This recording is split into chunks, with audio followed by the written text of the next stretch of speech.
Nainip ba kayo sa part 3? Itutuloy natin to. Laban. Ipatutumba na ako, alang namang manahimik pa ako. Umpisahan natin kay Chavit. Bakit siya kasama sa eksena na to na mapatalsik ang presidente? Siya na rin naman yung nagkwento na pumunta siya, dumalo siya sa bahay ng mga Marcos sa Ilocos Norte, tapos dala niya raw yung mga papel ng Metro Walk kung saan nakatayo yung Luis Chavit Singson Budol Company niya. Yung lupa na yun sa Metro Walk na napunta sa kanya. Alam nyo ba, yung lupa na yun kasama yun sa tawag dito, yung kinumpis ka ni Cory na pag-aari ng mga Marcos. Noong mga panahon na yun, di ba, lahat ng pag-aari ng mga Marcos, inan ng PCGG ba yan? Ganyan. Tingnan nyo kung gumagawa ako ng kwento. Nako, Chavit. Sinequester yan. Sequestered ano yan, ng panahon ni Cory. Ngayon, napunta yan kay Chavit. Questionable, di ba? Bakit napunta kay Chavit yung sequestered na lupa na yon sa Payanig sa Pasig? Yon. Ngayon, may couple pa na nagki-claim din na sa kanila yung lupa at may dala ring papel. Alam niyo nangyari din sa mag-asawa? Ayun, tinumbang preso, natigok, patay. Spurious title yan. Chavit, di ba hinamon kita? Hinamon kita na ilabas mo ang title ng Metro Walk. Kapag totoo yan, ako mismo pupunta sa bahay mo, tapos magpapabaril ako sa'yo, o kaya pakain mo ko dun sa tiger mong, Black Panther mong kamukha mo. Di ba hinamon kita pero hindi ka sumasagot? Hanggang sa marami pa ako. Kung nakapa-follow talaga kayo dun sa Pebbles de la Quera 2, marami ako linabas dun. Kompleto with evidence, lahat yan. Pating illegal dredging niya, black sand mining niya. Alam nilang hindi na makakalabas si Digong. Alam nila. Kaya pinlano na nila tong coup, people's power, at ang totoong plano talaga dito, yung assassination. Hindi magwawagi ang Duterte sa people's power lang. Ayaw na ng mga tao. Pagod na sila dyan. At higit sa lahat, lagi kong sinasabi yan, hindi dilaw at pula lang ang naglalaban ngayon. Nung araw, pwede pa. Ngayon, hindi. May berde. Ayan, kay Saramaw. May pula sa mga Marcos. May dilaw. At may pink. 4 na. Pula, dilaw, pink. Ayaw sa Duterte. Paano kayo mananalo? At bakit kayo dumami? Ibig sabihin, funded kayo. Dahil ang tagal ko na nga nagmaisog, nag-Hong Kong pa ako ang nagsimula ng EDSA Friday Group, wala kaming tao. Walang supporter. Wala kasi kaming fans. Ngayon, ang daming naglabas ng fans. Nakakasuka. Naglabas ng fans yung mga senador na magnanakaw, yung may insertions, yung mga katulad sinabi ko kanina. Yun. Nakakasuka talaga. Hari, hindi mo napapansin. Yung suot ko na damit ngayon ay yung suot kong damit nung lumabas ako sa Tricom. Sinadya ko talagang suot to para hindi mo ako makalimutan. Okay, kay Chavit na ulit tayo. Jowa ng apo ni Chavit, si Kitty. Tapos, ayaw niya na mabuksan ang kaso ng Metro Walk dahil mawawala sa kanya yung lupa. Peke yung title. Yung title na yon, ang gumawa nun ay Register of Deeds sa Quezon City nung panahon ni Gloria. Nung panahon ni Gloria, spoiled na spoiled yan.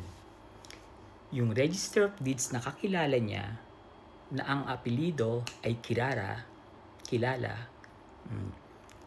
inilipat niya sa Pasig. Ang taray, di ba? Tapos yun ang dumoktor. Chabit. Yun ang dumoktor nung titulo. Alam mo yan, spurious title yan. Kaya kong ilabas yung pangalan ng tao. Kaya hindi siya maka-eksena. Kaya siya nagalit talaga kay BBM at kay FL. Pero bago pa siya nagalit, hindi ko po alam na meron silang isyong gano'n na nag-usap na sila. Hindi ko alam. Kinakalaban ko na siya that time. Pinopost ko na yan na ilabas mo ang title ng Metro Walk.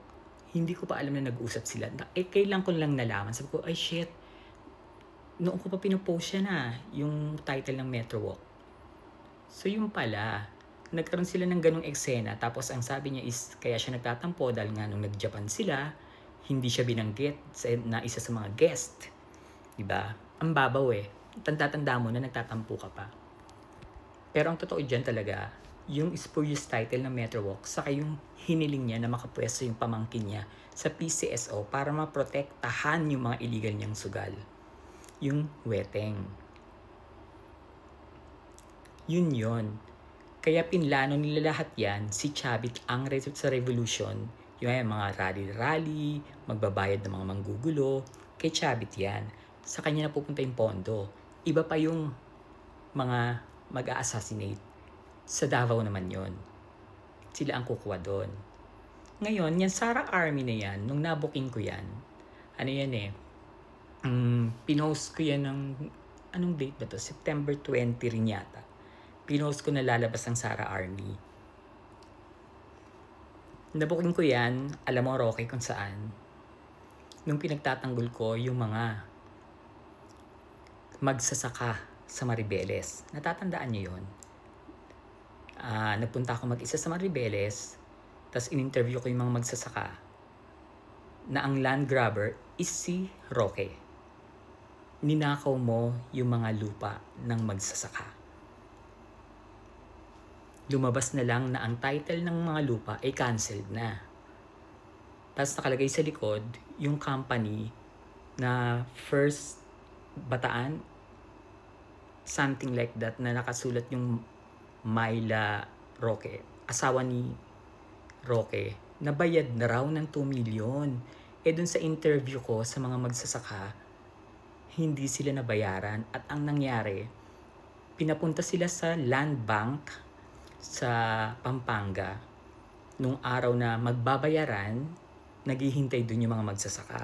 Pero ang nangyari, yung lawyer ng mga magsasaka, inambush, pinagbabaril.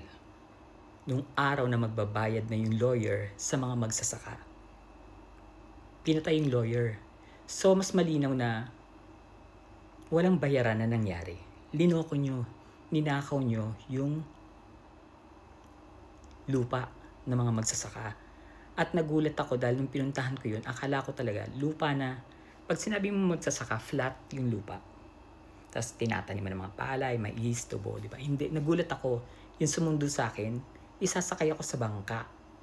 Sabi ko, ano to, bakit bangka? May 2 bata na sumundo sa akin. Sabi niya, doon po tayo pupunta sa sa lugar namin na kinuha ni Roque. Bakit bangka? Pagtingin ko, my God, isa pala siyang parang island. Ang ganda ng beach. Ang plano pala doon is gagawing floating pogo. Kaya gustong-gustong makuha ni Harry Roque. Kung bakit ko nalaman yung Sara Army? Dahil nabuking ka ng isang Sara Army dun sa ginagawa mong pagnanakaw. Diba? Alam mo yan. Nabuking ka. Nung tinutulungan ko yung mga magsasaka, sabi ko, sinong tumutulong sa inyo? May tumutulong po sa amin dati, ganito, ganyan. Research ko yun. Roque, sagutin mo to ha. Itong sinasabi kong to. Bakit ka tumakas? Kasi mabubuking lahat to. Yung pagnanakaw nyo ng lupa, marami kayong linan-grab nila Duterte. At ikaw yung nag-aayos noon, nung time na wala ka sa palasyo. Di ba nag-off ka noon, tapos pumalit si Panelo? Yun yung time